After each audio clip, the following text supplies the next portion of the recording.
دا الماس زما لپاره د هالند ناسم سیاسي چلند د کیسې معنا لري. آن که یې هڅه هم وکړو سخته به وي چې اوس په دې کچه یو الماس ومومو. دا زموږ دی نو باید بیرته ستون کړی شي. دا شپږ قيراطه الماس د اندونيزيا له بورنيو دي.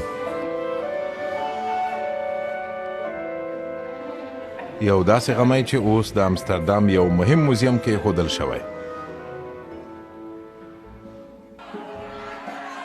په 1859 کال کې د بانجارماسينه خلکو د هالنډي اشغال په وړاندې پاڅون وکړ.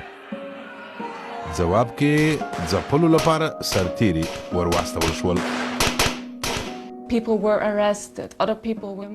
خلک ونیول شول، نور ووژل شول، ترینګلتیا ډیره وه او ډیر تاوتريخوالي و.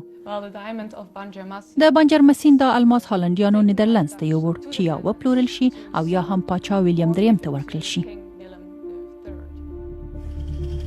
اندونيزيا 1945 کال کې له هالنډيانو خپلواکي واخیسته.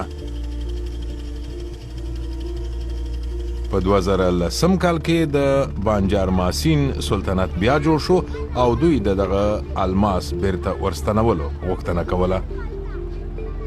Tidak hanya misalnya berbentuk seperti barang berlian. دا یوازې الماس نه دی، پلازونه او نور هنري اثار هم شته چې مونږ جزئیات نه لرو. مونږ دا ټول غواړو چې ستانه دې کړی شي ځکه زمونږ سلطنت د څښتنولۍ حق لري.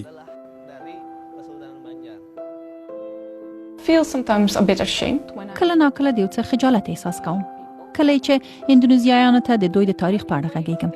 د سوچ استعماري بڼه لا اوس هم ډیره شته. کارولینې د دغه الماس په اړه خپلې موندنې خپرې کړي دي. اوس یې دا موزیم د جګړې د غنیمت په نامه ساتي چې وایي بیرته به یې څښتنانو ته د ورستانولو پرېکړه حکومت کوي.